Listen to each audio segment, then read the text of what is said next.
War sucks. That's an understatement. Most of the time, it doesn't do anybody any good, and it's very, very horrible.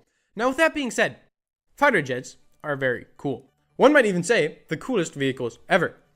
What about race cars? Nobody asked you, Jonathan. God. So there's a lot when it comes to fighter jets. So I'm just going to focus on the most popular American ones. So let's start with the ever so classic Mr. Top Gun itself, the F-14 Tomcat. And I know what you're thinking. Isn't that the one with the variable sweep wings? And yes, it is the one with the variable sweep wings. And these wings are good for two things. 1, to save space on a carrier. 2, this means slow and maneuverable. This means fast, maybe even more fast than... Yup, you guessed it, faster than sound. This baby is capable of Mach 2.3. And that's not all. It also had a pretty good radar for the time, the AWG-9, which was able to guide multiple air-to-air missiles at the same time and detect enemies at long range. However, before moving on, it is worth noting that the F-14 has been out of service since 2006, and the only country that still uses it is Iran. So as you might guess, based on the title, I've kind of been getting into fighter jets, and this also means I've been getting into the aviation community, and everybody there seems to agree on one thing. Pickles are good. The F-15 is the most badass plane ever, so I'm gonna just tell you why it's badass. So this thing has enough thrust to break the sound barrier vertically, and due to its thrust to weight ratio of 1.1, bitch doesn't even need wings to fly. It's basically a rocket, and I'm not just saying this. An F-15 once lost a wing mid-flight, proceeded to keep flying for 16 kilometers and landed safely. Also, it has a KD of 104 to 0, which means it's never been shot down. It's the only aircraft that went to space and shot down a satellite, and it's the only jet that has hit a moving helicopter with a bomb, not a missile. F-18, the other Top Gun.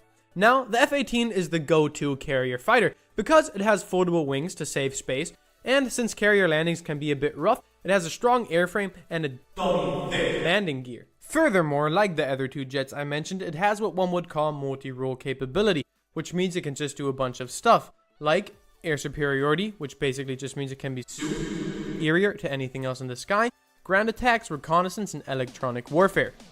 And finally, this plane can carry a lot of weapons.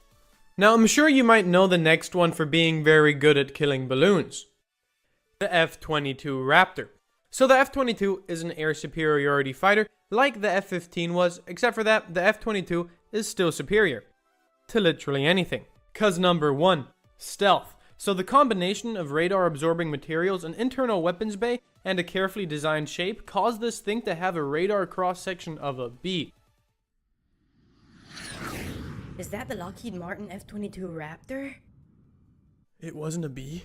Cause number 2, maneuverability. So the F-22 can seriously move, not only thanks to its aerodynamic design, but also due to thrust vectoring.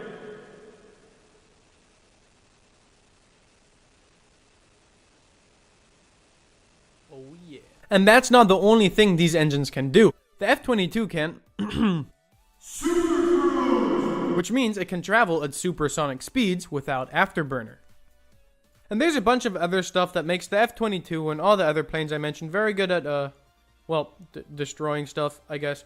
But I really don't feel like researching anymore, so if you want to learn more, I suggest you go watch somebody else's video. But if you did enjoy this one, make sure to subscribe and like.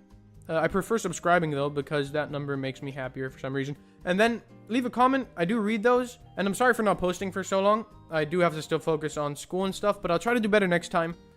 So yeah, like, subscribe, comment, and I'll see you in the next one.